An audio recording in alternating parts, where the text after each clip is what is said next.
An army of 30,000 soldiers, hundreds of tanks, and an entire air force, all of it completely fake, made from rubber, wood, and canvas, and broadcast over the radio using voices pretending to be officers who didn't exist. And somehow, this fake army convinced Adolf Hitler's own generals to keep an entire real army waiting in the wrong place for weeks. This is the story of the fake army that fooled Hitler before D-Day. Before we continue, if you're enjoying these deep dives into World War II history, please follow our Facebook page and subscribe to our YouTube channel. It genuinely helps us keep bringing you these stories, and we'd love to have you as part of this journey. Now, let's step back into England in early 1944, into one of the strangest military units ever created. By early 1944, Allied commanders had finally settled on Normandy as the location for their massive invasion of Nazi-occupied France. But keeping this decision secret required something far more elaborate than ordinary secrecy. It required an entirely fake army, one convincing enough to fool German intelligence completely.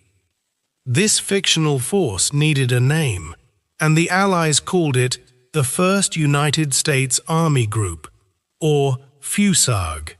On paper, and in German intelligence reports, it appeared to be one of the largest, most powerful military formations gathering anywhere in Britain. In reality, this entire army existed almost nowhere at all, except in carefully constructed illusions designed specifically to be seen by German reconnaissance aircraft flying high overhead, and reported back through intelligence networks that had unknowingly been compromised. To build this illusion, engineers manufactured hundreds of inflatable rubber tanks, lightweight enough for a handful of soldiers to carry and position by hand, yet convincing enough from altitude to appear as genuine armored vehicles preparing for battle.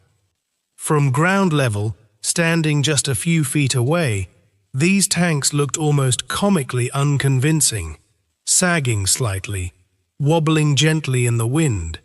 But from several thousand feet in the air, through a camera lens, they were genuinely indistinguishable from real steel and armor. Alongside the tanks, engineers built dozens of wooden dummy aircraft, carefully painted with authentic military markings and positioned on fake airfields, complete with fabricated hangars, fuel depots, and even wooden control towers designed to complete the illusion.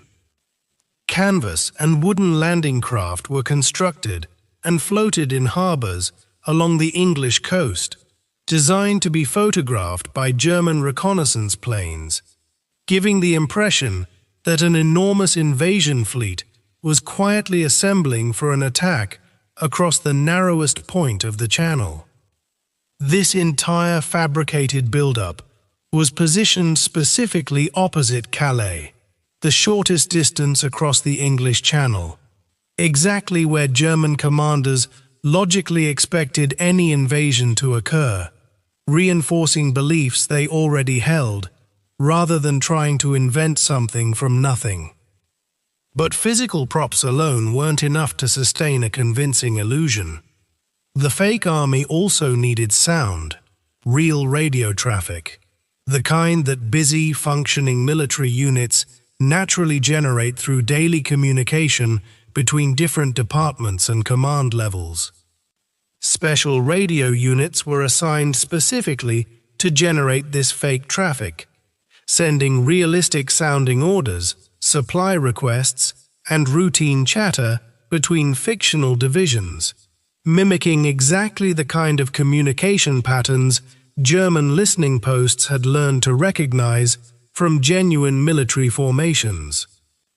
German intelligence, monitoring these transmissions from listening posts across occupied Europe, genuinely believed they were tracking the movements and preparations of an enormous, entirely real army preparing to strike across the Channel toward Calais. To make this fictional army feel genuinely commanded by someone real, the Allies assigned General George Patton, one of America's most feared and respected commanders, to serve as its supposed leader, a decision that carried enormous psychological weight with German military intelligence. German commanders had witnessed Patton's aggressive, highly effective leadership during earlier campaigns in North Africa and Sicily, and they genuinely respected, even feared, his battlefield instincts. His public association with this fictional army made the entire deception significantly more believable. Patton himself made carefully staged public appearances throughout England, inspecting troops, giving speeches, visiting bases, all deliberately designed to be observed and reported by German spies still quietly operating within Britain during this period of the war. This entire deception operation also relied heavily on double agents, German spies who had actually been captured earlier in the war and secretly turned into working for British intelligence, feeding carefully crafted false information directly back to their unsuspecting handlers in Germany.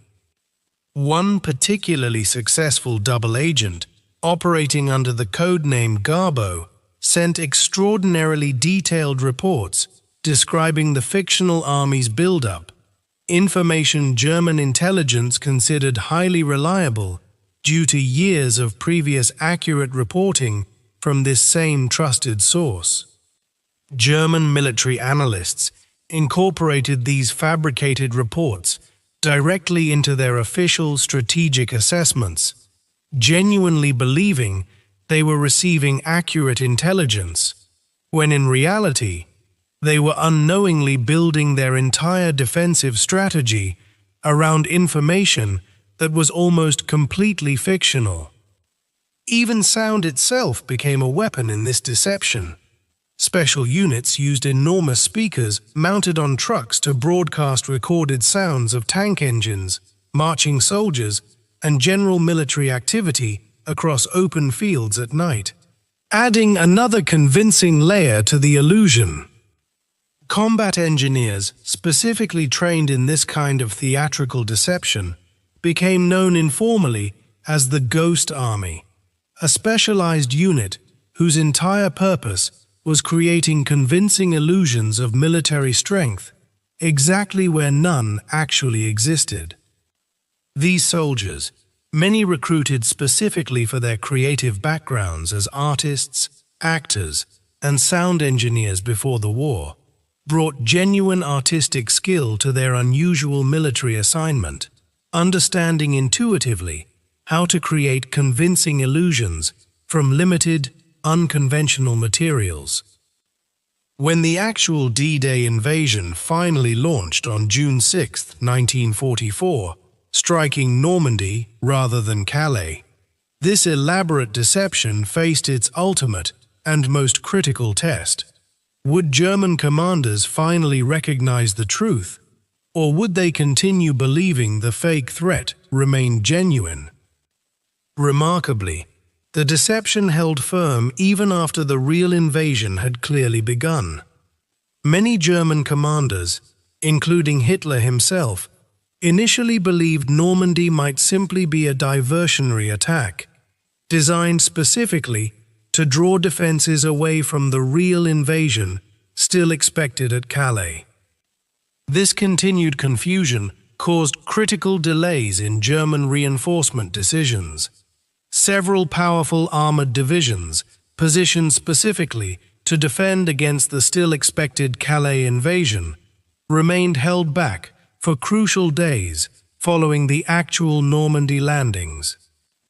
Even weeks after Normandy had clearly become the primary Allied effort, some German commanders remained genuinely convinced that a second, even larger invasion near Calais was still imminent, keeping substantial forces pinned defensively in entirely the wrong location.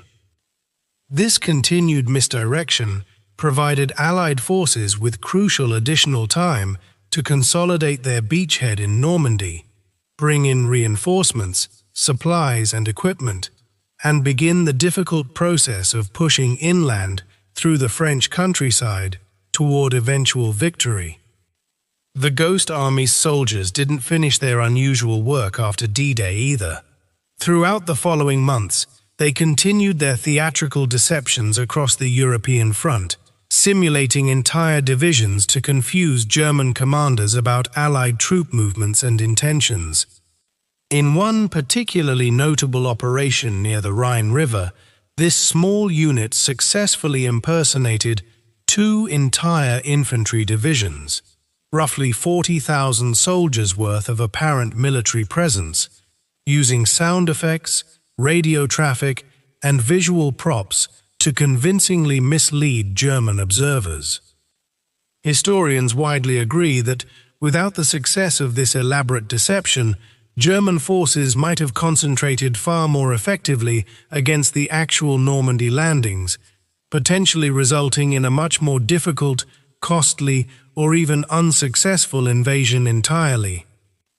The remarkable success of this deception relied on an extraordinary combination of factors, working together seamlessly: physical props, convincing from aerial photography, believable radio traffic, trusted double agents, and the psychological power of assigning a feared general to a fictional command. For decades after the war, the existence of the Ghost Army and the full scale of this deception operation remained classified. Its remarkable story, known only to a small number of surviving soldiers who had been sworn to secrecy about their unusual wartime service.